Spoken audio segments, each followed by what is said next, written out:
We'll see. As you can tell, we're here in warm-up session. We're in the studio of Global Business News, and here in the background is the U.S. headquarters building of the bank, HSBC. They call it the Global Trade Bank. They are my partner and host facilitator in a series in London. We've done it 3 times with the HSBC hosting. Number 4 will come up in London this spring. Meanwhile, on December 12, 12/12, in New York, inside that building, will be the first time HSBC is my host partner and facilitator in the U.S. And so I'm grateful. We already have a stellar cast developing, not only in person, but virtual. So registrations are now open. Anybody who's interested can, of course, contact me by email or phone, and we'll get into it. Anyway, today we're going to be talking about negotiating across time, across space, how not to do it. There'll be some people who are really experienced. And I'm not experienced at all, and I'm never any good at it, frankly. So I we're doubt going. that very much. Well, it's just a game, and You're so you're humble, Ed. you're very kind. Okay, so here comes Ken Lloyd. He probably knows a lot about it. Okay, enter.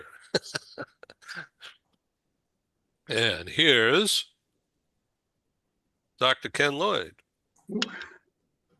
Yes. Morning all. Hi, We meet morning. again. In person. Ali, good to see you. And Good. always, Christian, nice to see you too. Nice Ed, to see Good you. to see you, Ken. I Good to see know, you. I know. I changed my shirt for this show. So, Wow, it must be really important then.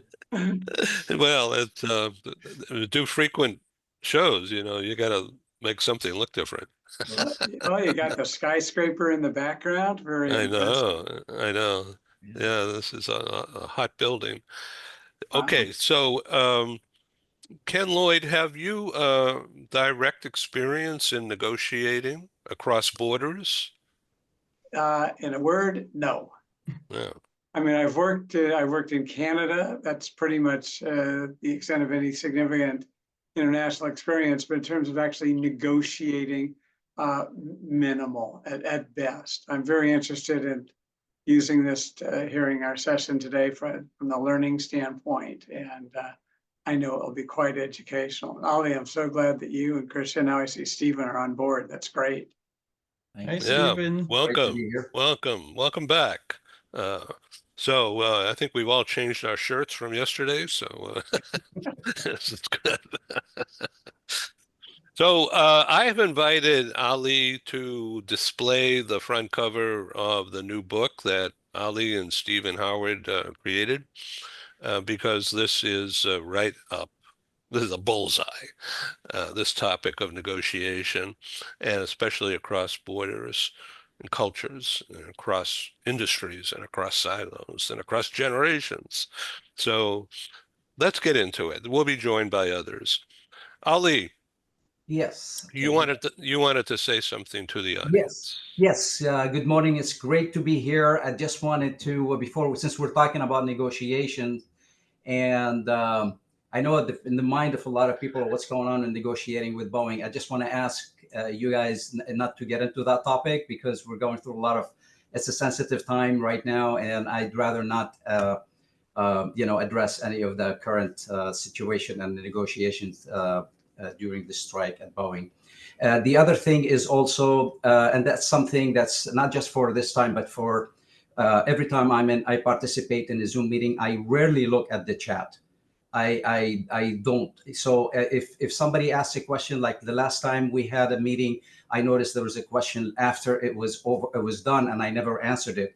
So I don't want to be, disrespectful to anybody. I just focus on what we're talking about, unless there's an intermission where I jump into the chat and communicate off the channel. So yeah, appreciate the opportunity. Yeah, So you bet. And I'm glad that you mentioned that because I also don't look at the chat. Me neither. because it's really hard for Distracting. me to talk and eat gum at the same time. Yeah. Having trouble. So, Stephen Howard,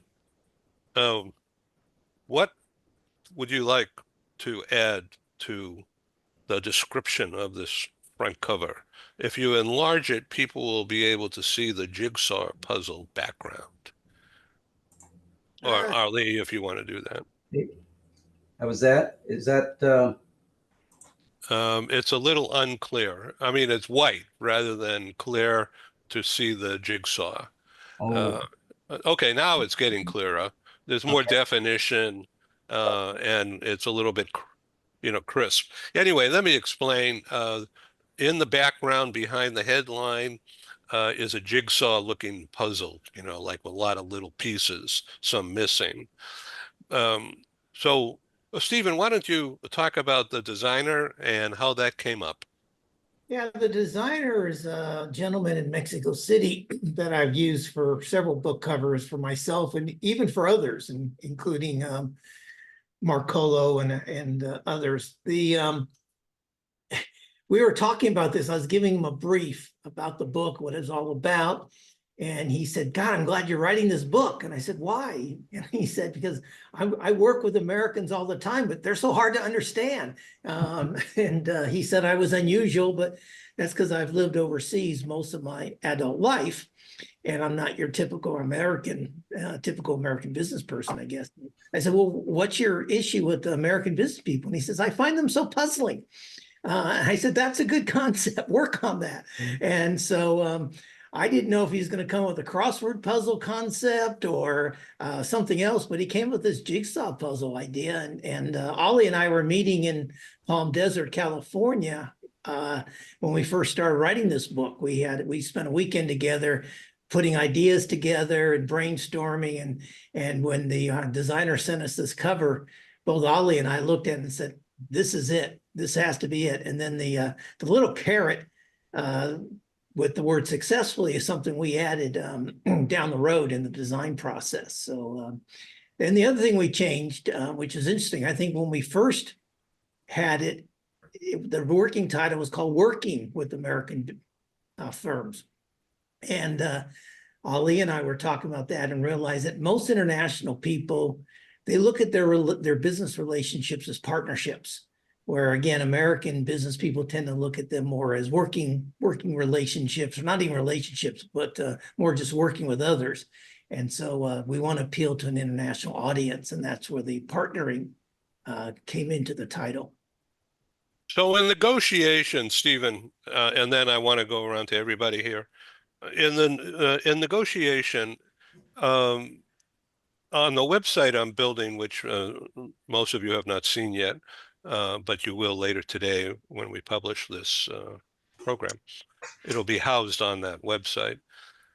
There's several graphics that I'm utilizing on that website, and it'll be really self-evident once you see them. But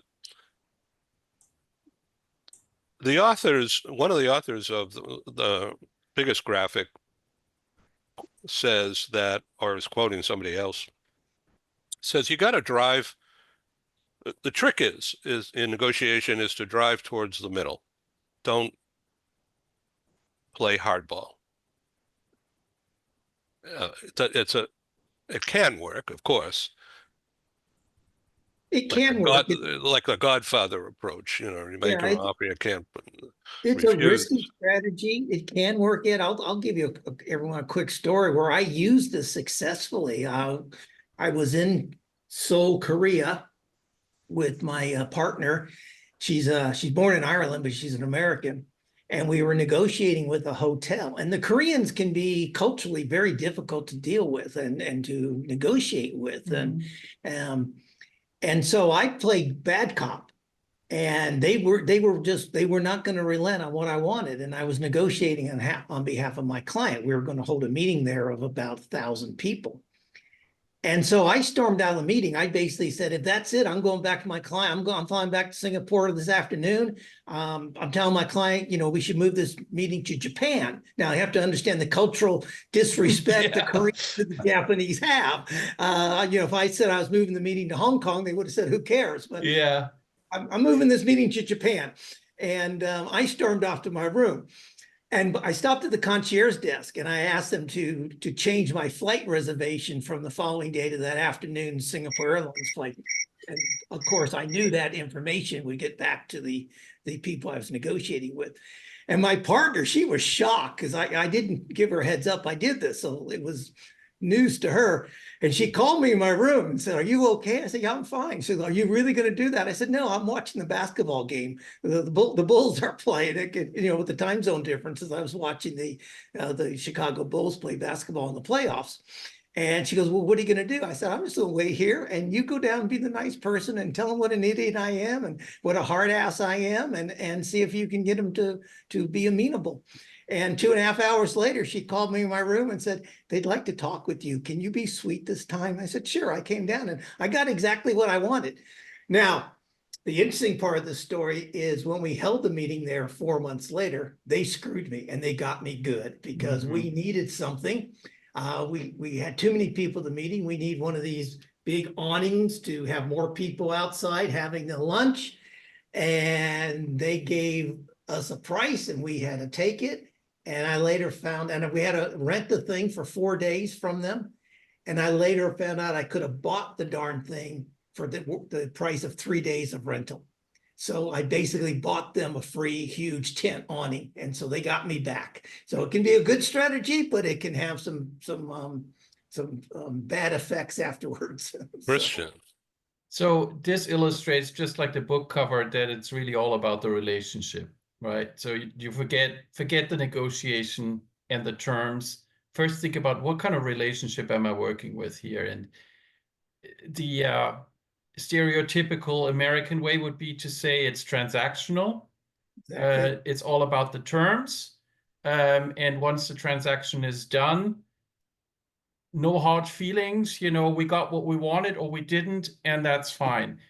What Stephen did and illustrated was, yeah, the terms were fine, but the relationship, you killed the relationship. I killed it. I killed it. Strategically, perfectly. I love this story. Strategic with Japan. I mean, you really killed that relationship. No wonder they were probably thinking, the minute after you got what you wanted, they were thinking, how are we going to get this guy back? The other thing is, and yeah, they were definitely, the other thing about it was, had I done that in Japan, they would have just laughed at me and turned away because I would have been disrespectful. And so I would not have ever tried that in the Japanese culture. Had I tried that in Indonesia, again, we're talking back in the early 1990s, I could have been arrested and not leave the country for a while. So because of the connection. So you have to also know your audience and what you're willing to risk as part of the negotiation strategy. So I would not have done that in Indonesia. I would certainly never have done it in Japan. But it worked and it benefited my client in the short term, but it ended up benefiting the hotel because they got the business. Ken, may I ask you for an opinion? Again, this is not rehearsed, audience, as you may be able to guess. Ken, do people outside the U.S. automatically expect left-handed, right-handed curveballs like what Stephen is talking about? Or do they just wait and see, wait and listen, that I'm going to be a nice guy or I'm going to be a sucker? How do they see that? I think that's a fair question. I think that 3 words that Stephen just said give the answer to that, and that's know your audience. I think it will vary country by country, culture by culture, and individual by individual. In some places, we're still the ugly Americans. And as Christian mentioned, a lot of our approach is very transactional as opposed to partnering and truly listening and understanding, knowing where our others are coming from and thinking more about ourselves and basing it on what I want and the anchors I'm going to throw out there, and that will generate trouble. So I think it really depends where you're dealing, what country you're in, and frankly, within the country, we're in the country. We know in the US, it's different when you're negotiating with individuals from the South versus New Yorkers. So it's a different world. The more we understand about what we're seeking and who and what they are, I think the better position we're in to actually end up partnering effectively with them. You're absolutely So, right. one sec. Right here in the U.S. this week, we're seeing Americans negotiate with each other, politics, and former President Trump calling Kamala Harris retarded and stupid and all kinds of nasty names. But this is a guy who's transactional, always plays hardball, gut you, suck you in, slam the door behind you, and stiff arm. And here you have Harris, who is a full-fledged, sharp-toothed prosecutor. And it's really interesting to watch the dance that's going on because it's a negotiation, but not with each other. It's with the third party, the watcher, the listener. And how do you deal with that? Well, I don't know if I would call the differences between the two parties and these two individuals negotiations. They are competing with each other. They are, in quotes, I don't like the word, but they're enemies. And they're coming from very different backgrounds, very different perspectives, with totally different objectives in the encounters that they're having. It's not like they're trying to negotiate an agreed upon outcome where both sides are satisfied, both sides have sacrificed little. I don't think it's that way. This is literally a win-lose proposition. It's not win-win at all. One of us is going to win in this thing, and by golly, I'm going to play this thing the way that I think will work best for my side to win, whether you agree with either side's approach, because these are, I agree, two people that can do that, although the name calling it all, I think, is quite different one side from the other. But if that happened in a bona fide negotiations, it's over. You're coming to beat me and I'm coming to beat you. So we've got no basis to go forward. It's too bad. I wish things were more bipartisan and that there were an overall set of agreed upon principles, but even at the most foundational levels, there's firm disagreement. I'm right and you're wrong. And both sides feel that way. Okay, Christian. So in Stephen's example, what this would have been is you negotiate the terms and then the hotel is closed when you have your event there. I mean, it would be the win-lose situation, right? At least you got your win-win for the time being in that the event actually was held in the hotel and the event did happen successfully. They got you afterwards, but afterwards. And more importantly, my client won because the client wanted that hotel. Yeah. But I never let that on. So there was collaboration in that moment to get to that common objective, right? So this really illustrates the difference. And as far as the transactionality is concerned, what I find very interesting, culturally, having come here as an immigrant, just like Ali did, is yes, a lot of the daily business transactions are, transactional. You never see these people again and so on, but there's exceptions. For instance, my mechanic, he's literally down the street, Firestone, and I've been going to him for over 10 years. And the kind of stuff that I get for free without even asking, just because the relationship is that strong, and he's Latino, so he's also got a slightly different makeup, but he's like, Christian, I got you. And I don't even have to, I'm not even thinking about asking for favors because I'm Americanized transactional, right? And he surprises me all the time. He's also trustworthy, but at this point, he's all about the relationship with me. I give him a little bit and he keeps coming back. He lives here. He's got, we have 4 cars. We constantly have something to business for him.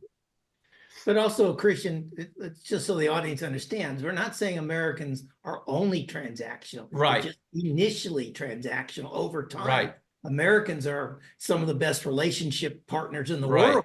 Right.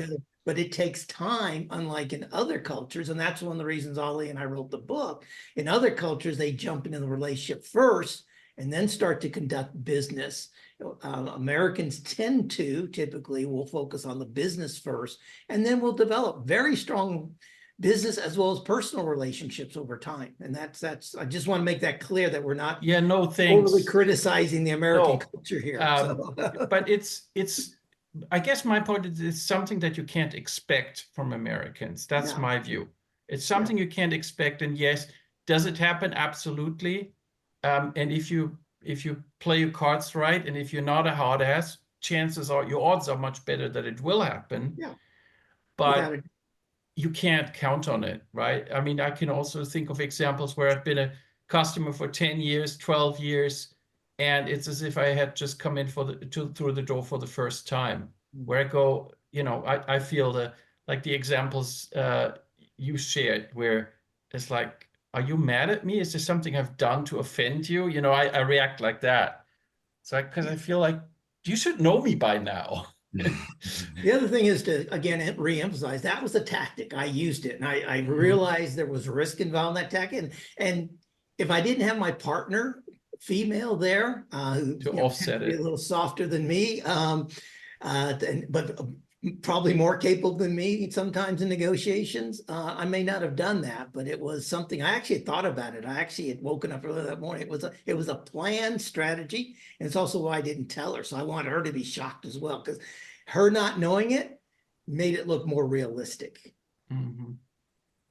Yeah, we're joined by my good friend from the UK, Simon Davis. Welcome, Simon. Hi, Hello. Ed, how you doing? Good, good. Simon, please introduce yourself. A lot better than I could do this. Oh, I don't know. You do a pretty good job. You always speak very highly of me, Ed. Whenever you certainly not something I could do as well. Yeah, I'm actually. So I know this is a show about negotiation, so here we go. Yeah, I'm actually currently in the United States, in North Carolina, in a town called Greenville, big medical town, where my daughter's studying. So I'm here at the moment, and yeah, I work for a company in Switzerland called ITX. I think I recognize some of the faces there.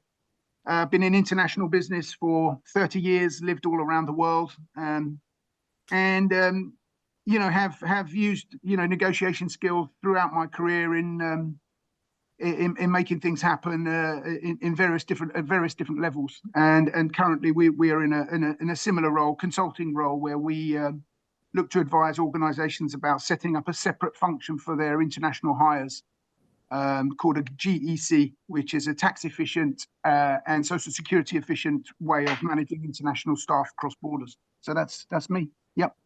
Yeah, that's called a global employment company.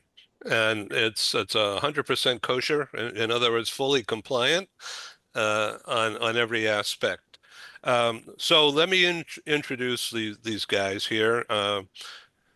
Dr. Ken Lloyd is right there. He's in LA, longtime business executive, author, TV commentator. And we have Christian Ternedin, who's also in Southern California, long time in the mobility industry.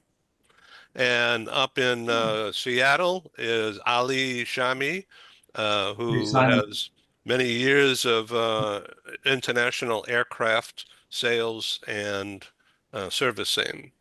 And Stephen Howard is in Phoenix today, and he is an author of 25 books. I'm choking on all that work and thinking about all that effort, and on leadership. And joined by Chris Exline, who's in Ukraine. That's right, isn't it, Chris? Correct. Yes. I didn't know whether you'd be in Madrid or someplace else today. Okay, welcome. So this program is about negotiation, doing business across borders, across time, across industries, across whatever. Okay, so Chris is CEO, a founder and CEO of Home Essentials, which is corporate based in Hong Kong and is a very large enterprise. Would you please do us the honor and tell the world who is watching right now about Home Essentials? Well, we were a business we're the first company to take the concept of furniture rental global. And we are the largest furniture rental company in the world outside the United States.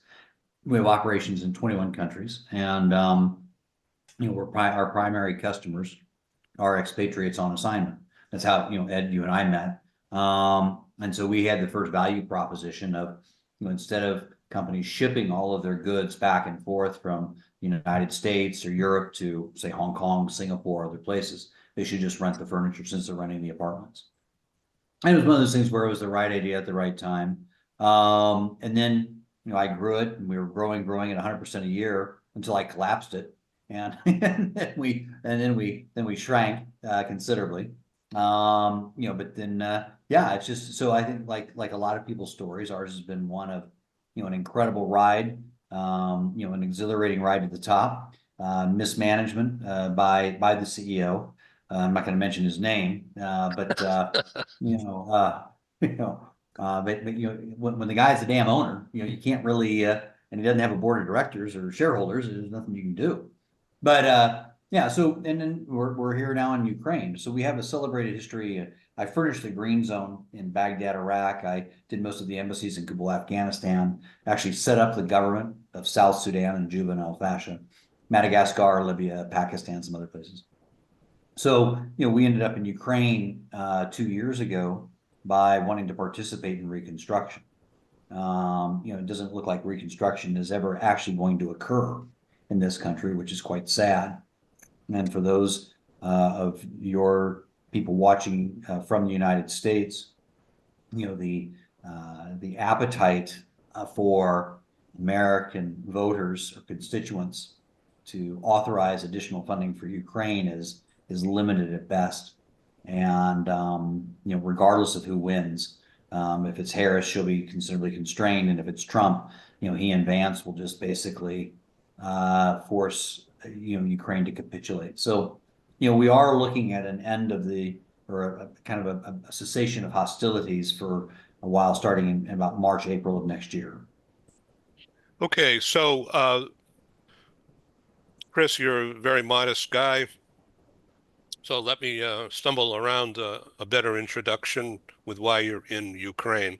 You have decided to go into the tooth of the tiger one-on-one, and you're winning because you've developed a charity approach to helping the local citizens of Kremenets in the northwestern, as I understand it, northwestern part of Ukraine, and not currently in the war zone, although impacted because men and boys from everywhere have been shot up and killed and shot at on a daily basis, and they're out in the trenches. And what you're doing is you set up a business from basically scratch, taking over the manufacturing capacity of an established business, but depleted because of all the BS that's going on there. And you reemployed the people and trained them in your ways of manufacturing mattresses and other household items, and you're marketing, of course, but you're also donating mattresses to people who have been bombed out or disrupted. I mean, I'm choking up just thinking about all this stuff, Chris. Well, it's just, listen, everyone's on their own journey, and I'm considerably blessed that I have the ability to do this. My family in Hong Kong is extremely supportive of what I'm doing. It's hard to be away from those that you love. But and Ed, I've known you for more than 20 years, and yeah, I know. I think it's 25 years or longer. Yeah, no one before I came out here, no one would have ever said, Chris Eckstein's a really nice guy. You don't have to laugh. You don't. Okay, Ed, you don't have to quickly agree. No, I'm dodging the bullets. Wait. Talking about Don Corleone and negotiation. That takes on a whole new, dodging the bullets takes on an entirely new meaning out here.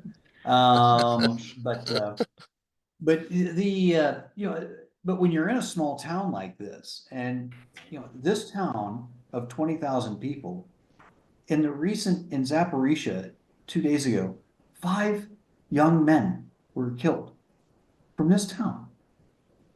110 men in this town of 20,000 have died defending Ukraine's right to exist. If you're not affected by that, and for Stephen and Ken, that's with an A, if you're not affected by that, then are you really human? And you see these, you have paramedics at these services. You see these mothers clutching a casket, refusing to let go, because when it goes into the vehicle, it's forever gone. And and then I've told you this. I mean, it just so. And then when you're one of the largest employers, or you're a leading corporate citizen, whatever, you have to just say, God, I'm 60 some odd years old. Well, what is my life all about? If I have a chance to make a difference, that's a chance I have to take. And so I've totally changed our entire focus, that we have to be like two rails on a train track. Part of it, we have to have a business that's relevant. It has to align with market, and it has to make a profit. It has to have a justifiable reason for being here. But yet we've got to give back. I mean, I'm old. What in the F is all this that I'm here to just take?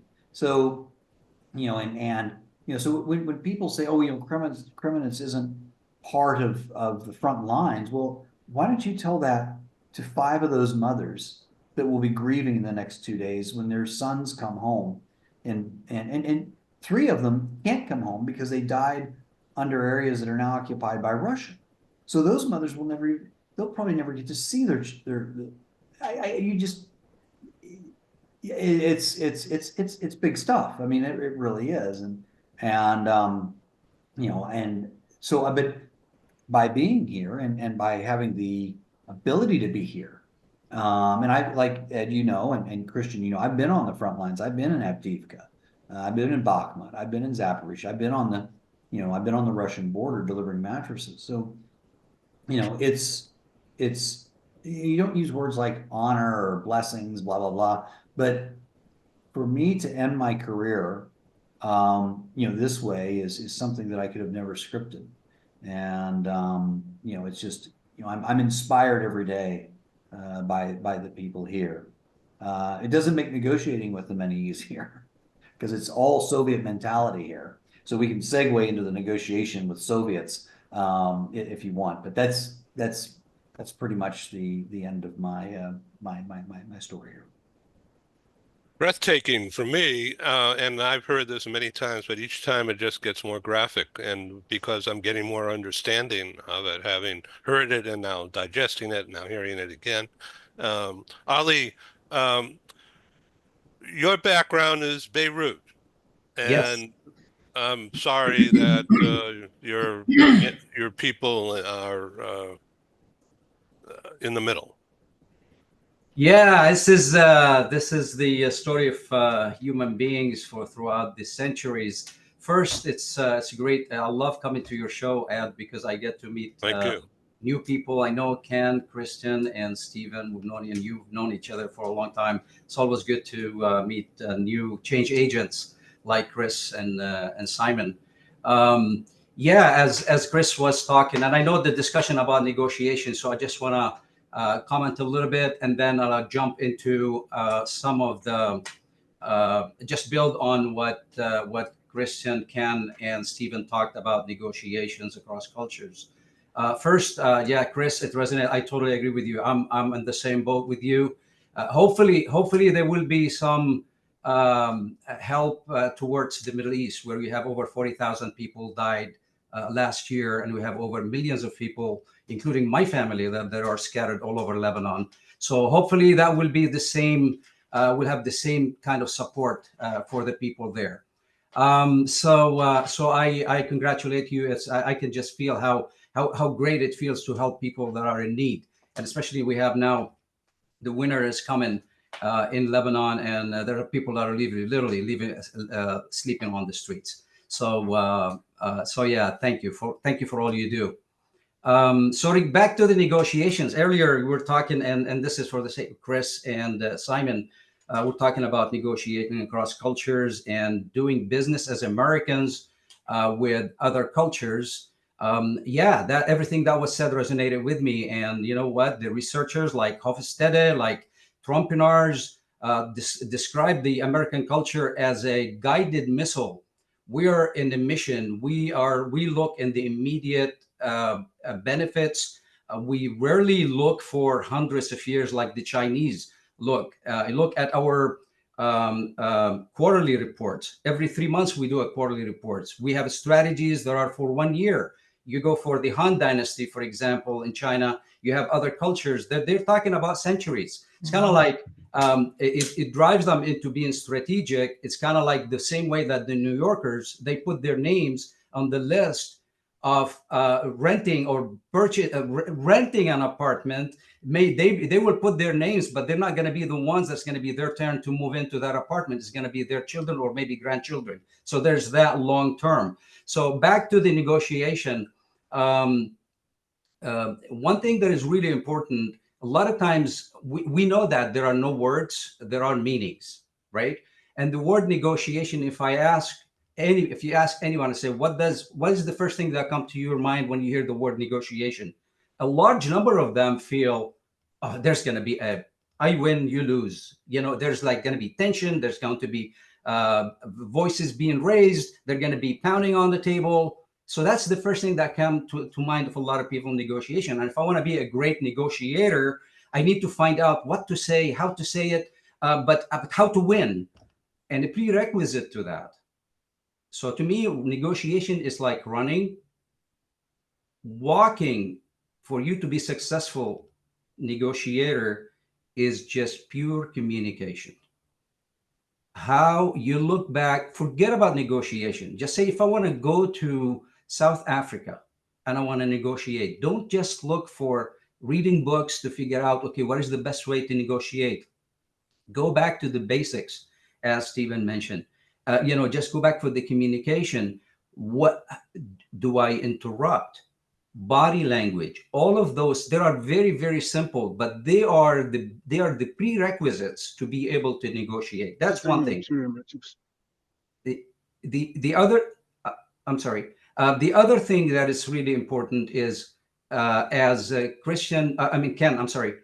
Ken mentioned about, you got to look at, so you have human culture, you have national culture, you have regional culture, you have individuals that just because you're born in Switzerland, you're not necessarily going to behave like a Swiss. That's just right. because you are born in Lebanon, you're not going to, behave like a Lebanese. So you got to really look for, first question is, does this person that I'm working with, how much do they subscribe to the culture that I learned a lot about? I want to go to negotiate in China. So I went to this 4 weeks training, and then they told me, this is how you negotiate with the Chinese. I'm ready there, and I'll just deploy all the tools. Come to find out that the person I'm negotiating with in China, they actually grew up in South San Francisco. They look Chinese, they speak Chinese, they just got sent to Shanghai. And all of a sudden, I'm negotiating with them as how the Chinese want to negotiate. And he's negotiating with me how Americans. So did we just negotiate? Did we just switch places? So for that reason, I think cultures 1.0 is just the basic learning about the national cultures. And that can be read in books. It could be taken in workshops, all of that. Cultures 2.0 is more if determining from the very beginning. And that's going to take patience, right? To try to figure out how much that this person subscribe to a specific culture, how much they gravitate towards the cultural gravity for that particular country. And based on that, you got to be really adjust. So globalization, the technology, everything is happening so fast that it's making this much more difficult. Just looking at a person, we always talk about the iceberg. You don't look at the iceberg, look what's under the iceberg. Under the iceberg is becoming much, much larger, and it's very hard to determine. So that's, I think, so for example, while we're talking about this, and I'm just gonna share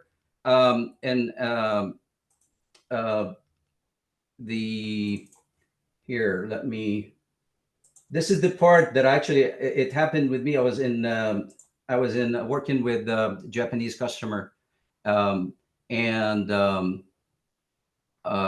here at the bottom, and the Japanese customer told me, I like the fact that it's nice to see that you don't attempt to be more Japanese than I am. Because see, what happens is you learn about the Japanese and you go with the Hashima Meshte, Bawangeno Shamidesto, so Yoroshiku Onegaishimasu, and you do all these things, and then we'll be like, you don't want to be more Japanese than they are. And so they told me, I like the fact that's what you do. You're not trying to be more Japanese. I am. Let's just be ourselves, human beings. So I just want to end that with that. And there's another excerpt from the book that Stephen and I wrote that I will share. And that part is actually Stephen wrote down. So I just want to turn it over to him. But yeah, sorry for the long discussion. But I think Cultures 2.0 is really that's what's going to happen, and that's important. Stephen?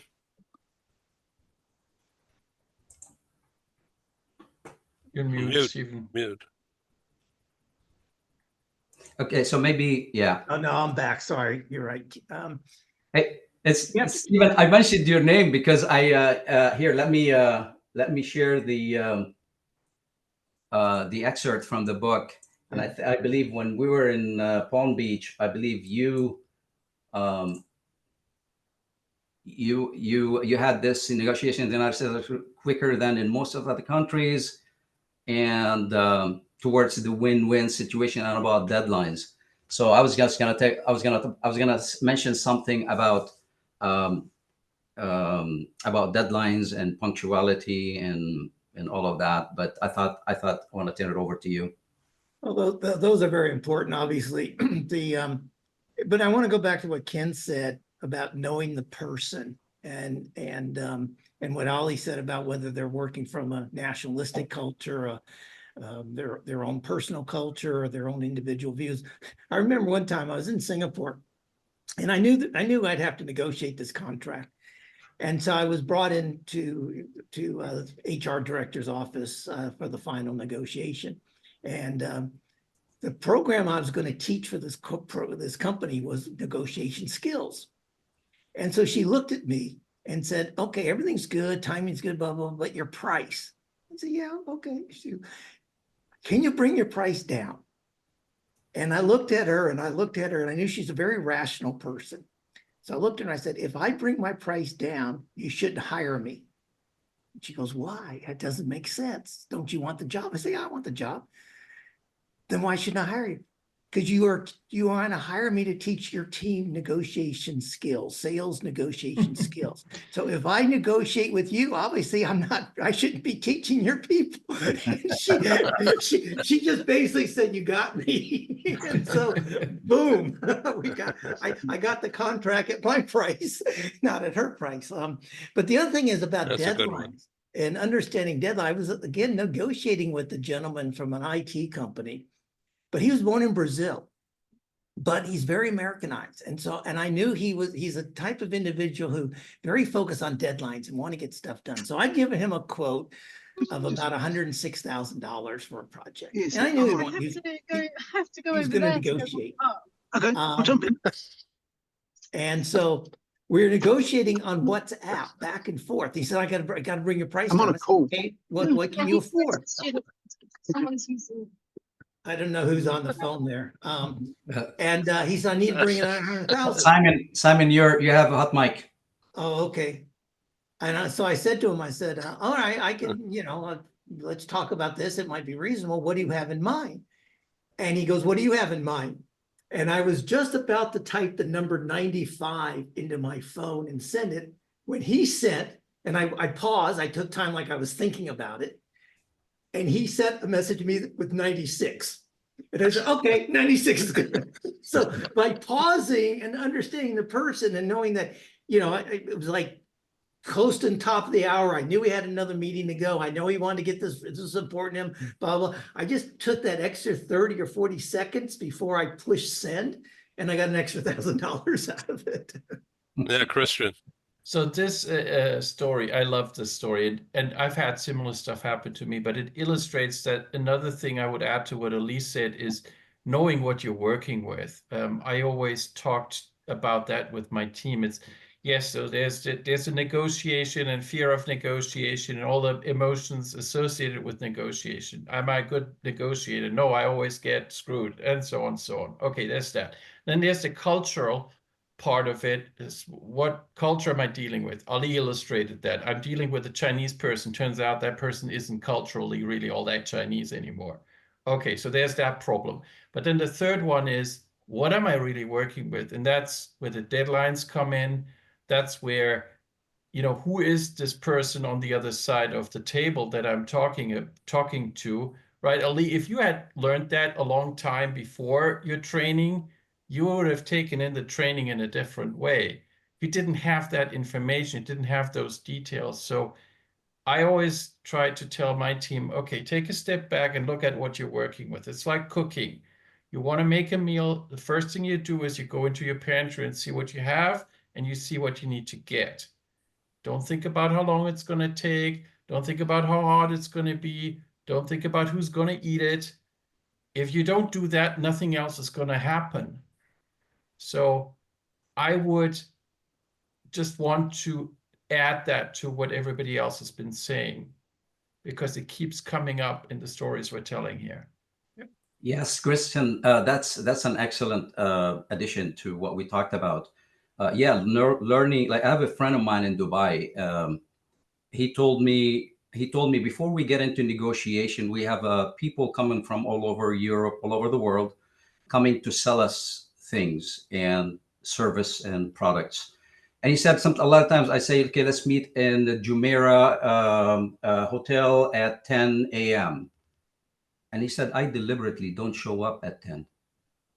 I actually show up at 5:10 till 10, but I sit so far away where we were supposed to meet in the lobby. And I sit down and I watch the person coming in and sitting and waiting. And I wait 5 minutes, 10 minutes after 10, I'm 15 minutes late. And I watch how the person reacts. And I just come in and I introduce myself after maybe 15, 20 minutes. And I'll see what kind of response I get. I was like, I told him, this is just terrible. Why would you put people into this misery? And he said, when it comes to negotiation and working and relationships are so important.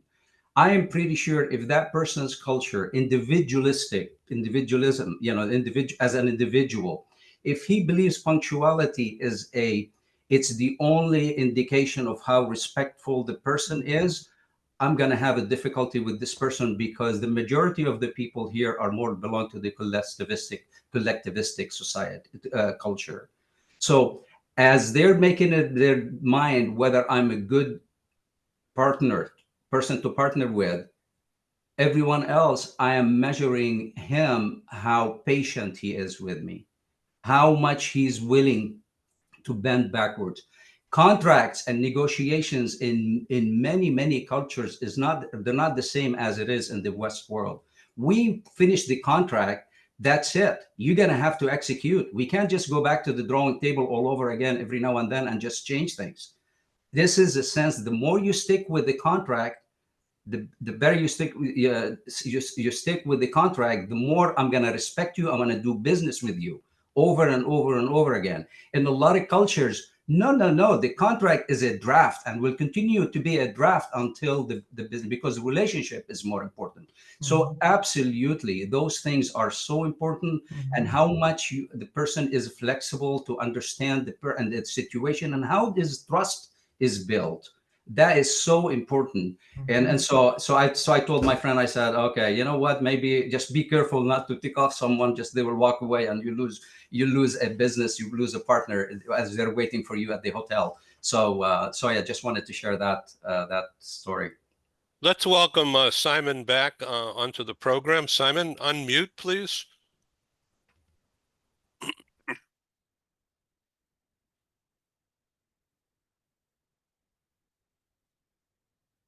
Okay, you're still on mute. Sorry about that, guys. Yeah. Okay, there you go. I was actually driving there for a moment. Apologies. I'm on vacation, so allow me a bit of freedom. It's my negotiation skills.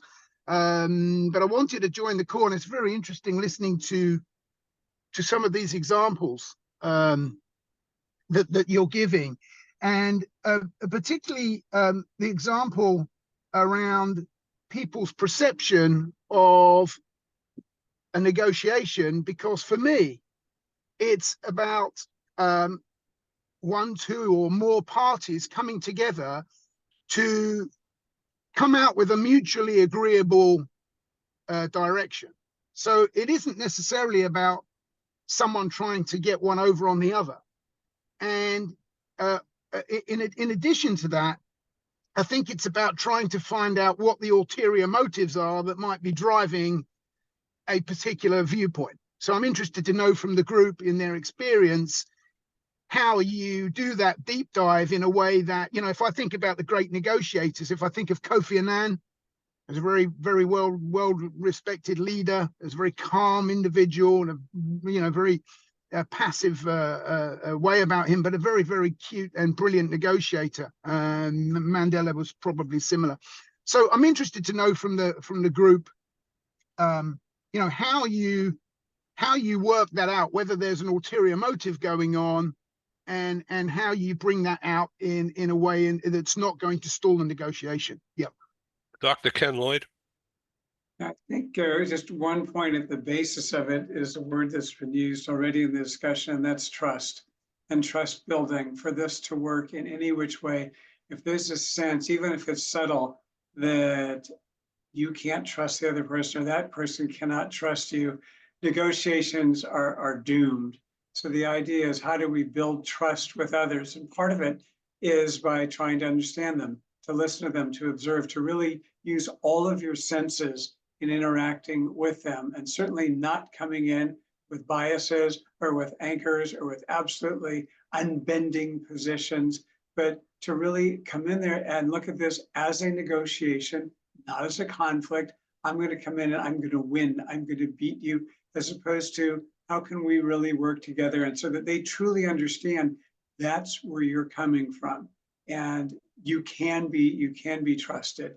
And that's to understand them. And again, that's where the cultural factor comes in, because you can come in and think that, gee, I've understood this culture so well, I'm going to mirror their exact behaviors. And as you said, wait a minute, you're becoming more of us. Just be yourself, be your honest, genuine, authentic self, and keep your word, and recognize that we're in there trying, and I go right back to the title of Steve and Ali's book, to partner with them. And it is a step beyond working with them, and it's far beyond dominating, beating, controlling, having your way. That's very different if we're really trying to develop a productive relationship, as opposed to a one-time victory and then get out. I mean, I remember the expression about some of the sales reps, that they would not build that kind of relationship with customers from all over. And the approach was, rather than doing that, they would, and I'll tell you the expression, show up and throw up. So they'd get there, that's it, and gone. Well, how do you then go back the next time and continue negotiations? So I think trust is a critical factor under here. I see Stephen certainly to add on to the point. I'll add on to that. I think one of the things I realized a long time ago, and I teach consultative selling, which has a lot of negotiation aspects to it. When you're negotiating with somebody in a corporation, now, Simon, you own your own company. If I was negotiating with you, I'd have to modify this, I guess. But if I'm dealing with somebody like the gentleman from Brazil who works for a Fortune 100 US IT company, I realize I'm negotiating with three parties. Even if I'm only talking to him, I'm negotiating with the company. The company has objectives and budgets and goals and desires. I'm negotiating with him, his professional side of him. How's it going to make him look within the organization? How's this going to help him meet his professional goals, help him manage his budget professionally? But I'm also dealing with him, the personal. And then what is this going to mean to him in terms of his personal desires to put his kids through college, to buy the new house, whatever it happens to be, knowing that if I make him look good or her, I'm sorry, I'm using the word him because I'm thinking of this one specific situation, but if I make him or her look good in the organization, that will help their career, which is going to help their personal life as well. So I keep all those three things, understanding what do they want, need, and desire. What do they like and what do they dislike? So I look at all five of those elements across all three of those personas that I'm effectively negotiating with. And that's how I get to win-win situations. And that's how I teach consultative selling people to get to win-win situations. Does that help, Simon? Does that make sense to you? Yeah, I mean, it does. And the point before made a lot of sense. And if you go into one of those discussions and you're trying to build, it's hard to build trust quickly. And so are you able to actually position this as your MO coming into the discussion? Guys, I'm going to put my cards on the table. This is the way that we operate. We're not going to achieve anything if we don't. Is that something you do, or is it done in a more subtle way? I build trust by asking questions. If I ask questions about you and the organization and show a keen interest in that, you can't help but start to trust me. Now, you may not answer all the questions. I have a technique I call high impact questions, which makes the person evaluate, speculate, analyze, and think of something. And I use the number 3 usually. So I would say something early. And remember, these have to be conversations. So I may ask something like, what are the 3 most important aspects that your IT people want to take in consideration to be successful? And I use the number 3 because it makes you stop. If I ask you what's the most important, you just give me what's on top of your mind. So as Ali said earlier about the iceberg, I want to get below the iceberg. So I want to know what's the top 3 things. So you have to think about it, analyze it, and then decide if you're going to share that with me. And if I do, then I pick one of those and I ask, number 2 is interesting. Could you tell me more about that, please? And now I'm getting them involved in the conversation and building trust because they're willing to tell me things that they don't tell other salespeople. Yes, Christian. Something that Simon said really struck me, the ulterior motive, because when we talk about trust, the way Ken defined it and Stephen just defined it, in my mind, if I think that your ulterior motive is ultimately adversarial and you're trying to, screw me over as an ulterior motive, all the trust building is going to be for naught because I will mistrust you. So to me, there's a very fine line between laying all your cards on the table, which, very often you can't, and still showing enough of your ulterior motive to make the other party believe that you are negotiating, as we say here in America, in good faith. The good faith is that the ulterior motive is not adversarial. But if you think of ulterior motive as ulterior motivation, that puts a positive spin on it, and then it allows you to put yourself in their shoes and have more empathy for them, see it more from there, rather than it makes it less adversarial. So I always think of what is their ulterior motivation? I'll tell you one of the things that was most interesting in my career is that I started off as a real estate director, and I was a real estate director. We had over 2,000 stores, and those negotiations were very transactional. You're dealing with a landlord, you want this much, we're willing to pay this much, you're going to put this much in for finish out, but yet but then when we started in the 90s doing the consolidation and the roll up of the rent to own industry, you start buying a bunch of companies, and we bought literally thousands of stores, and those negotiations became much more complex because you're dealing with the personal issues. And kind of what Ken and Stephen are saying, you have to create trust. Now, listen, you're not in a negotiation to start, making sure everyone can sing Kumbaya. You're there because I was charged by my companies or clients to, effectuate, arrive at a certain outcome. And especially when you're a public company, you don't go to the CFO and say, he's a really nice guy. But we developed something I learned in business school, which is called the all-party map. And you basically have this ability to create a 3D diagram of every single constituency how they're involved. You go into the negotiation saying, okay, how can we enlarge the pie? Which once you do that, that engenders trust. I mean, we can talk about earnouts, we can talk about price, price to earnings ratios, blah, blah, blah. But, how, if you're doing an acquisition, and then this saved me when I was buying companies overseas. When you go into an overseas negotiation as an American, their default reaction is they hate you. Okay, you're coming in as an acquirer. You're a typical American. You're gonna buy the revenue, cut the staff, gut the company, take everything you can. And so, but you're buying a company, and how do these people actually go from being loyal to their founder and their entrepreneur owner to you in the company?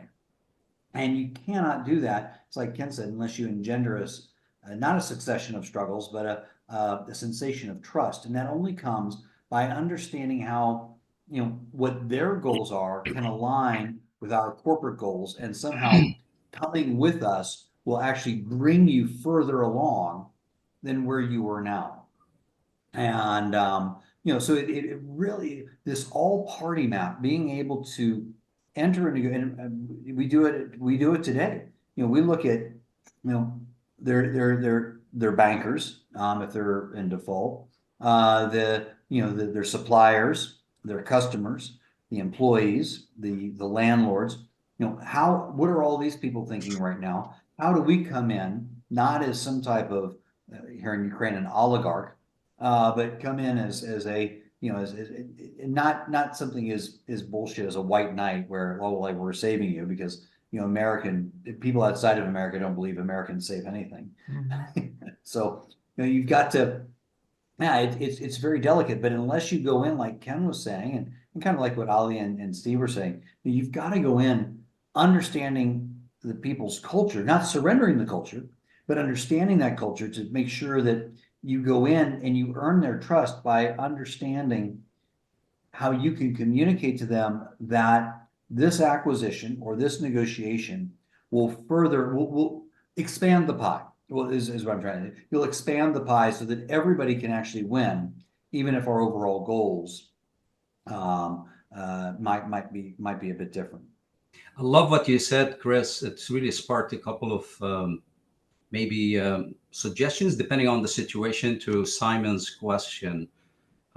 Trust is like bamboo trees. You could walk by the field and you'll see the farmer watering this field. There's nothing coming out from the ground. And you go 1 week, 2 weeks, 3 weeks of water. You say, this farmer, is he crazy? What is he doing? Nothing is coming out. And all of a sudden, within days, you will have the bamboo tree just growing within like a week, or like 6-7 feet tall.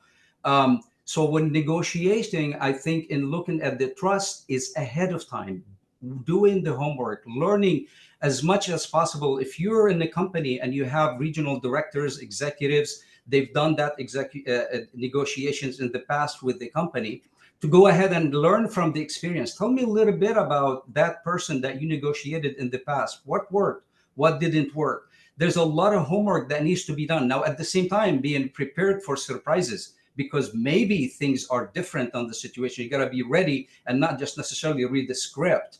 The other thing is also, and that is something that I've seen some of my colleagues, executives, that because the culture is, it's a one-time deal, right? We talked about the guided missile as the American culture. It's just one time. And you know what? Sometimes it's okay to go and negotiate and give in. If you're looking at the long term, if you're thinking this is not going to be a one-time negotiation, maybe I'm going to go in and I'll say, oh, what do you need? I want this. Well, I'm not really sure I can provide you with what you want, but let me see what I can do. So you go back and you'll say, you know what? I talked with my colleagues and yeah, we're going to give that to you. You already made them, they owe you that you're going to return the favor. Now you go to the bigger stuff. Now you already started that. Like in the book that Stephen and I wrote, I started with the beginning. What I loved, what my dad, one of the pieces of advice that he gave me, he said, you go into a restaurant, think about, consider tipping the servers before you order the food. And I'm like, I'm not gonna tip the servers. I'm gonna wait until the end to see how am I being treated. I don't want to give them a good. He said, no, you don't give them the whole tip. Just let them know, project the idea that, hey, I appreciate you. I am a good tipper, and it's gonna be a good outcome. You know, just have that law of attraction, and all of a sudden, everybody will be coming to you, helping you, and at the end, you pay the tip. But guess what? You got paid for it. How many times we get the service and then we pay the tip, but then we pay a tip and it's usually more than what, because we feel good about that, but we don't get 100% of it. So looking for the long term, I think it's really important, the building the trust ahead of time, learning about previous experiences of other colleagues, and be willing to be surprised, just be willing to say, you know what, that's not exactly what I was told. Let me see how I'm going to pivot and do things differently. So I just love what you said and what I heard about that. Hopefully that addresses Simon's question. That's a brilliant analysis and story, and I have something to add to that about tipping first. But first of all, let's welcome Gary Sanger from the LA area. He is a preeminent executive search recruiter, consultant par excellence. If you're interested in a seven-figure position, this is the guy who's going to find it or look for you. Gary Sanger. I do windows and floors too. So it's Hi, really a Gary. pleasure to be here. I'm sorry that I had a couple of needy customers that I was able to try to assist. So Ed, it's nice to be here. Thanks for your patience. Yeah, thank you Gary, for listen, joining. We're doing Gary, sorry to international. interrupt. We understand you're late. I mean, you're a perfectionist, and if there's still a streak on one of those windows, damn it, you've got to get that streak off. So. I hate windows. God, I hate windows. But get somebody that likes to do that and tip them well before they do it, right? Yeah, I can't stand Windows either. I have a Google Android, but so If you pay me seven figures, I'll do all the windows in your building. Nice to So- see you, Chris. Love your work. So a long time ago, when I was in college, and I mean, believe me, it's last century, and so a kid my age at the time, but he came from a very wealthy family, and I didn't, and so and we were in on college spring break in Fort Lauderdale, where the girls went at the time. So anyway, this guy Bill, he says, so we went out on a boat and he paid for it and no problem. And then we went for a lunch in a country club, the yacht club, and so we're sit out on the deck and all these pretty ladies came over and so he bought lunch and all that, and he put down like I don't know, a big number bill at the time. It was maybe a 20, and just before anybody ordered anything, and I never saw that before. And then he explained after it was all over that you have to show your appreciation of somebody, but you're also demanding service and you're willing to pay for it. And that's the message. Yeah. Great. Gary, Did it work? but it must have. Everybody enjoyed the company, but but I don't remember anything more than that that I'm going to talk about. Edwin, that brings a lot of a great story. I mean, a great point that it's okay in the negotiation to have that confrontation or have that tough situations, because really great sailors don't make calm seas don't make great sailors, right? Trust is built when there are problems. I can imagine have somebody have a relationship with somebody for 10 years and decide, you know what, I want to get married with them now, but never had any issues. I've never really tested that person in the tough situations, right? It's absolutely just when it comes to negotiation across cultures is be able to look at if there are any issues that I may induce it, and so I can build that trust. They want to try me. They want to see how they trust me or not. So maybe in this situation, and a lot of times in customer service, when we go a customer service, they sell products and services more than salespeople. I don't know if we all know that. I bought cars not because of the salespeople, but because I like the service. When I take my car, they take good care of it, right? And in customer service, teams that I've sent internationally to work and negotiate with customers, I tell them, do not negotiate how much and the type. Take all the products that you want to sell and use them in repairing their airplanes. And as they see, and the mechanic will come in and the manager will come in and like, what kind of tool are you using? Oh, I'm using this. Oh, it does such a great job. Oh yeah, we have it. Actually, we provide it. It's if you want, I can order a couple of those for you. You're just, as you're helping them to resolve their issues, you're selling things to. As you're negotiating, you're providing service, but you're gaining. So it's not ulterior motive as much as it's very a smart way of connecting, selling, negotiating, and keeping that human aspect of it, of caring for people and not just knowing, Gary Singer, you sent me a little note earlier about negotiation. Do you want? I thought that was brilliant, and I was at first when I saw it, I said, "Whoa, that's tough talk." Why don't you explain what you did? As most of you may know, I'm in the headhunting business. I do retained executive search. And we get into deals that we first of all try to win the deal, in that the company gives us the confidence that we're going to go head up their search for, a VP, an executive, a C-level person.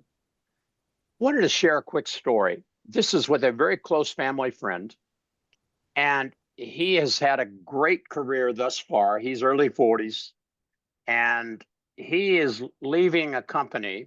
He's in the technology space. He's leaving a company that he certainly is not very happy in, but he's kept his head down and not gotten fired, which is pretty amazing, which is more than I know I would do, because you speak up because you're ticked off, et cetera. Anyway, the long and short of it was, he had a former boss that's 2 levels up in this new corporation that wants him.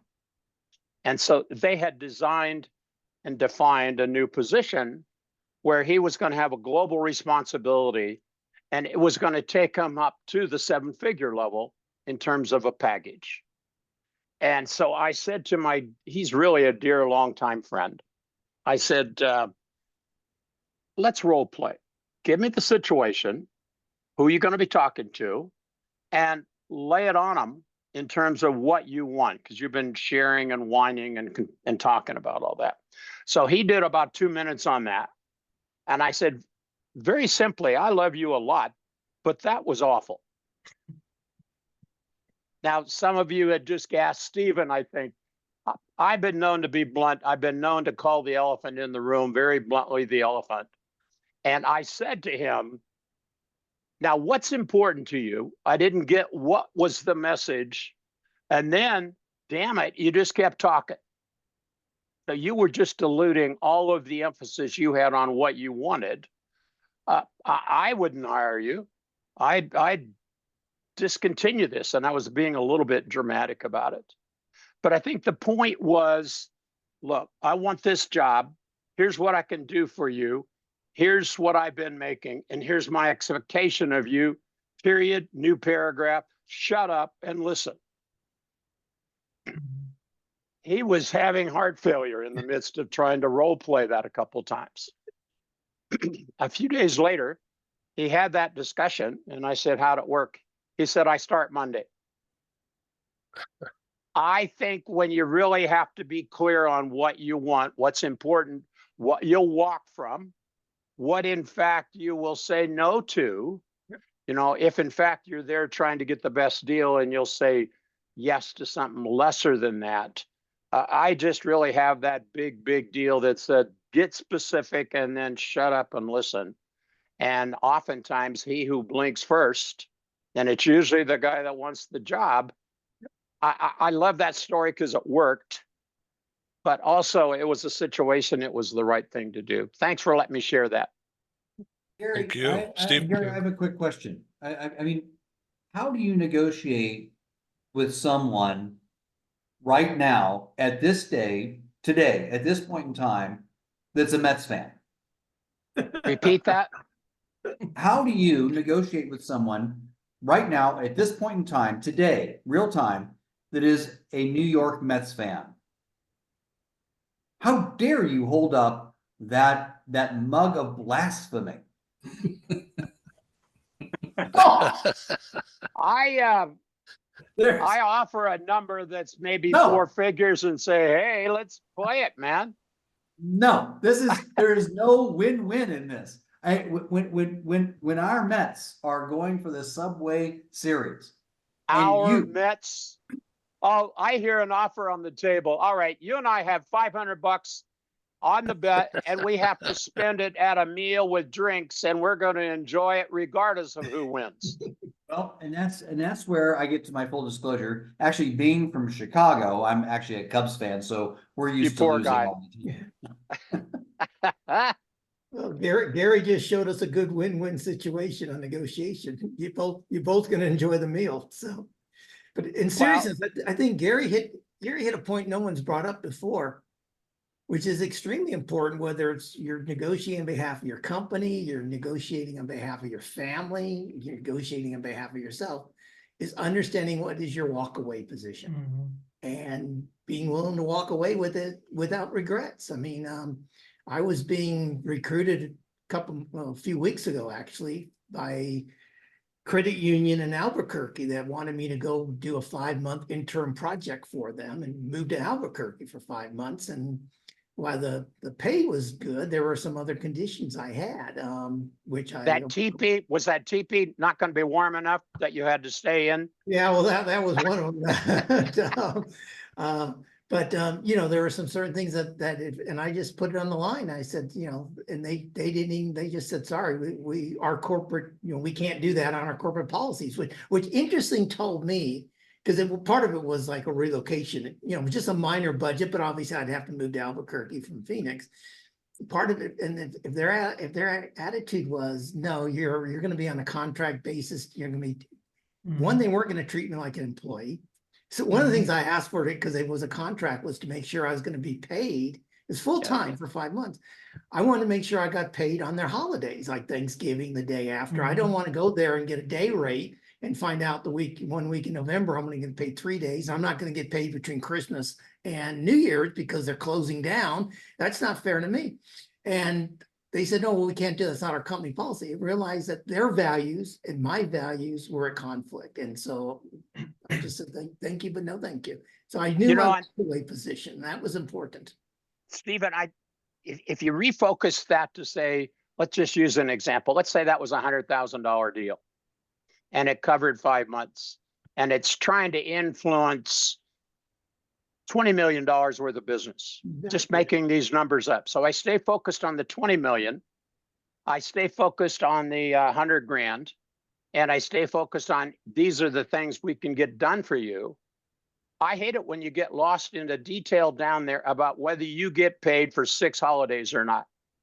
I hate that, because if you have a $100,000 deal in jeopardy, if you have $20 million worth of business that you're trying to influence, and you stay focused on that bigger piece of it, I think when you're negotiating something that said, look, let me understand, here's what we have on the table, here's what you're concerned about, and if we did this, do we have a deal? Rather than you do one thing, then second thing, then third thing, then fourth thing, and it's fricking forever, somehow or another, getting down into the weeds on detail number 4, and it blows the $20 million worth of business you're trying to help. It blows your $100,000 deal. Stephen, those corporations, I lived and survived barely in Citibank, one of the biggest and one of the toughest. And when you're in a situation like that, maybe it's 110 grand and they don't worry about their frickin' policies about whether they pay for holiday or not. They don't care about that. I don't know. Big picture, to me, Chris, you're out there trying to do a new major alliance or a new major set of business. How do you make the thing happen without detail number 3 messing it up? Well, you basically, like I said, you expand the map and you're able to kind of distill the reality from the rhetoric. And you know, things you basically when you expand the map, things become less personal. And so I'm able to accommodate a lot more. But also that in different situation, because you know, us being vertically integrated, our gross margins are much higher. So we can afford to overpay because we know that the minute we take over a company, we'll increase the gross margins and be able to pay for it. And, you know, it's like, I forget which one of you said it, but the BATNA, the best alternative to a negotiated alternative, you know, and you know, and the ZOPA, the zone of potential agreement. You know, once you're in that zone of potential agreement, then there's really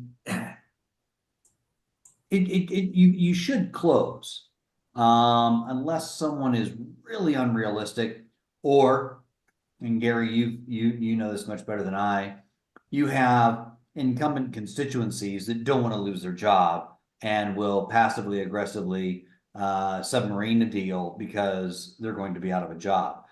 They don't give a damn about shareholder value, or, you know, unless it pursues their options. But if you're in there, you know, if you expand the pie, if you expand the area where more people are winning, then you're able to kind of rush through all this stuff and just focus on getting to the closure. What happens though is that if you've got some really recalcitrant people at the top, it becomes quite delicate, because they're behind the scenes poisoning the people that you will soon employ against your takeover, if it is a takeover.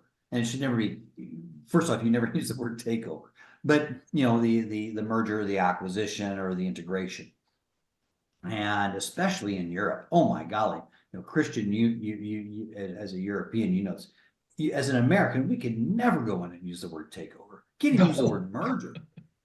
As an American coming in for a merger, no. It's about, let us learn from you. You know, especially in Eastern Europe, in Germany, where you have labor unions that get positions on board of directors. And when they find out that I don't even have a board of directors, it's like, well, we can't work with you if we're not on the board. You're a cowboy. So you're Wild West. Exactly. Well, Are you guys familiar it's with all the about term? alignment. Yeah, you're right. Are you guys familiar with the term presumptive close? Oh yeah, of course. Yeah. Let's talk about that for a minute. Ed, could we, the arrogance Absolutely. of a presumptive close, anybody want to address that as to how it's worked or backfired? I'm just always fascinated by that. Well, I've used it and I teach it, and it's, you get to a point and you seem like you've got a contract. One of the things, first of all, you have to understand, and it might be different in the recruitment industry, but maybe not. But when you're selling products and services, everything's a trial close. And so presumptive close is you think you've got a deal, and you basically say, well, it looks like we've knotted out everything. We've covered all the bases here, an American phrase there, but we've overcome everything you've asked about. Would you like me to bring a contract by next week? Or should I send you would you prefer I send you the contract by delivery or by PDF, something like that? It basically says you presume now you have a deal. And the other person, you either is going to say, yes, send me the contract, or they're going to say, well, no, I'm not ready yet. And then that allows you to now say, well, what else is on your mind? What else can I cover for you? Because that's a presumptive close. What Ken will Lloyd. it take you to, what Yes. will it take to sell you this car today, is what I learned when I sold cars. Yes. That Ken line. Lloyd, you're nodding your head. You've been there. Absolutely. But yeah, the presumptive close can lead to a situation where, by presuming it and assuming it, the person you're dealing with is nodding and going along, particularly if the conversation has included a lot of yeses, a lot of agreement, a lot of, if you will, pacing and trust building. And gee, you're presuming it's closed and I trust you, so we'll go on from there. But it can certainly backfire, as just as Stephen said, and say, wait, hold on, I'm not really there yet. So again, it's it's an approach to try. And again, provided that you're not trying to voice something on them that's not, it's not what they want, it's not what they need, it's not going to build a partnership. It's dumping it on them and getting out of Dodge as fast as you can. If you do that, good luck trying to come back and ever deal with these folks again, because you've broken the trust and you haven't really built a partnership, but rather you've just thrown something at them and they've left. I'm reminded of a situation. My dad was in the insurance business. He had an insurance agency and he used to underwrite insurance for individuals and groups. And in one situation, a large group had agreed with the policy that he had put together. And they said to him, they called him over and he had a meeting with them. And they said, you know, we really think that this agreement that we signed, we admit it, we signed, is too one-sided. And it's way too much in the favor of your organization. What can we do about it? And my dad opened his briefcase, took out the agreement, pulled it out, tore it up in front of them, said, gentlemen, let's start again. And talk about building trust. And again, the agreement that they ultimately came to was a better, more partnership-oriented agreement. And from that point on, he never lost their business. This was a person that they could deal with on a handshake. And that's really what we like, so that we don't have to get the signature, get the signature. And it's funny, when my father would ask for people to sign it, he would never say, sign here, sign. He wouldn't use the word sign. He would say, if you want to write your name on it, write your name. And it's got a much better tone, and it has the word right, R-I-G-H-T. It's only right to write. But that, again, he wouldn't do that wittingly. It wasn't a technique or a strategy. That's how he dealt with people, honestly, ethically, fairly. And he was able to continue a successful career by engaging in that kind of negotiating. It was the partnership. Gary, if I may offer what I've seen that happening without saying a word. Negotiations. So when we do negotiations, especially in the Western, we send 2 or 3 people to negotiate on behalf of, or maybe one person to negotiate on behalf of the company. In other cultures, and since we're doing negotiating across cultures, they have teams. So you go to negotiate with a customer, with a partner in China, and then in the morning you have 4 or 5 people that you're negotiating with. In the afternoon, guess what? Those 4 or 5 people leave, turn it over to other 5 people who just woke up. They had their breakfast and they're going at it again. So, and then you go the next day, oh, well, we're going to continue negotiating that day. Right now, you are tired. You want to close it. It's not just like, you don't have to ask the question. So this is something that is really a technique that is being used. And of course, I mean, decisions are made in Japan, not in the meeting, but during karaoke and during drinking, right? So, Ollie, tell us a story. One thing is I was in a we're going back to the drinking part. What? Yeah. The karaoke part. You have to demonstrate the karaoke part. Simon, I think he's sitting there warming up his voice.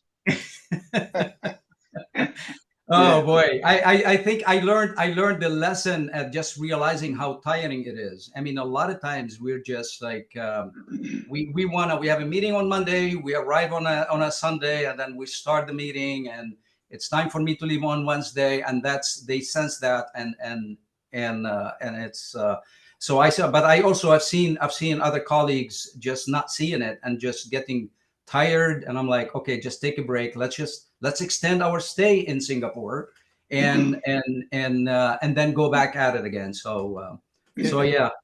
The other thing, one of If I the can interrupt, Yep. if I can interrupt, I think one of the things that's kind of a common denominator here, and what's benefited us mightily is, you know, this is what Gary would appreciate. Before we go into any negotiation, we actually do a tremendous amount of research.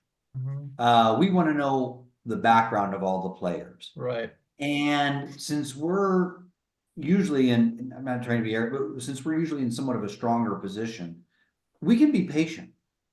You know, we go into a negotiation and we do not have to do a deal. In America, that frustrates people. In Europe, and especially, you know, I've lived in China for 27 years. basically that instills much more trust because, it's like, okay, well, this is where we are and come back to us. We've done enough research. We know their financial position. Oftentimes we'll know the relationship with their bankers if they have them, and we'll know about their locations and things like that. So, we're not a company that has to do a deal. And that basically, without saying anything, gives trust because we don't have to do a deal. We're not under any pressure. But we would I've like to do a deal. You know what my deal is, I'm here. And since I own an apartment in Singapore, I don't have to extend my stay, thank God, because the hotels are horrifically expensive there now. But but what I'm getting at is just going in there saying, this is what we have to offer. This is where you are, letting them all save face. Because if those people negotiating with you don't save face, they'll poison the deal below you, that even if you do get the win, the cleanup is just much more expensive than money you may have gained on the table. So do your research, understand the culture, and your position of strength is not because you have more cash, but it's because, as I think Ken said or Steven said, you can walk away. You don't have to do the deal. Right. Simon, what were you going to say, sir? Unless it's about cleaning windows in Los Angeles with a Dodgers cap for 7 figures, then I need that deal. Gary, I need that job. I'm going to get on I'll get on a plane tonight. Please. So our I bet's need that on for deal. 500. Is that what you said, Chris? 500 is fine. Yeah, 500 is fine. Deal. I'll take it for 500. But you have Simon. to provide the bucket, the squeegee, and the cleanser. Whatever. And the ladder. And Yeah, the ladder, Simon, yeah. what's up? Yeah, so from my experience around this is it's a bit about, I don't know if you're aware of this term, horses for courses, but if you've got somebody who's heading up the acquisition of furniture companies and like yourself, and you are in control of an established business where you don't have maybe the same types of threats to the deal, and therefore you're able to stand your ground. That's one thing. If you are running a sales team of 15 guys across Europe who are chasing down a bitterly competitive relocation contract, and they are under tremendous pressure to deliver and want to only bring good news to the sales table, so they kind of embellish and enhance the journey they're on so that they can keep their position for another year. And the challenge is that's happened is that you can build a relationship and do your research, and then procurement turns up and you've never met them before in your life, and they are pulling or calling all the shots on the entire journey to the sale. And they may have very limited knowledge or operational knowledge of what it is you're trying to do. And you are dealing with forces that are beyond your control as a salesperson, and those sort of third party, those stakeholders that are so important in getting the deal done appear to be out of your control and remit, which essentially they are.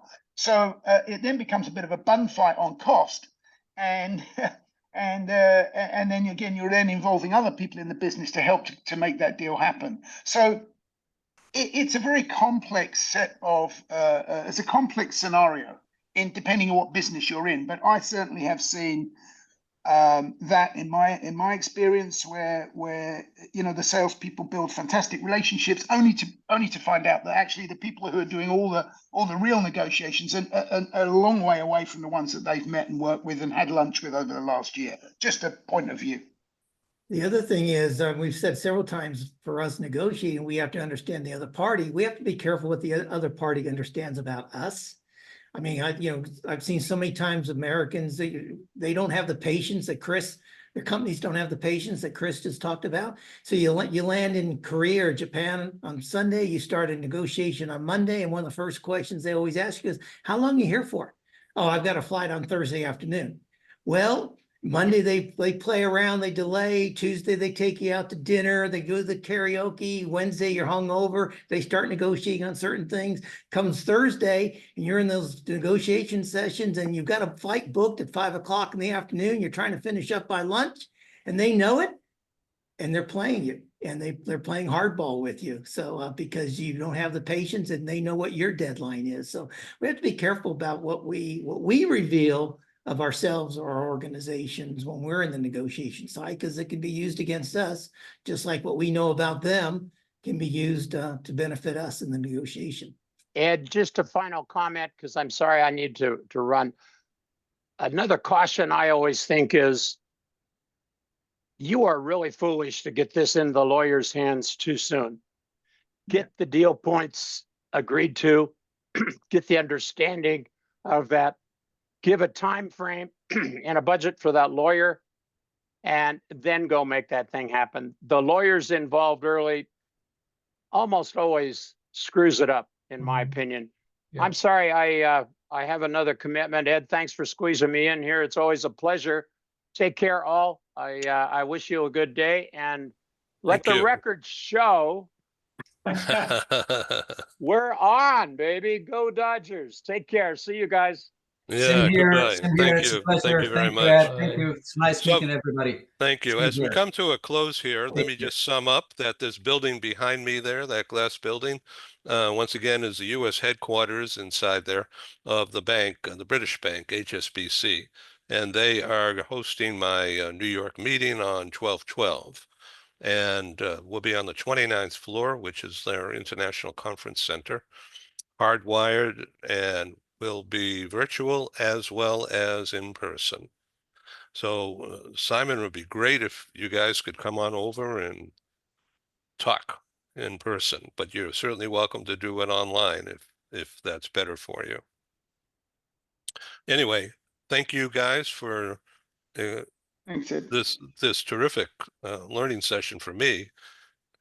I've Great learned so much from just being quiet, letting you guys talk. So thank you. Thanks back to you, Ed. You'll all get a copy of this program later in my day. Thank you very much, Thank everyone. you. Thank you you. all. Take Thank care. you. Everybody be well. Thank you.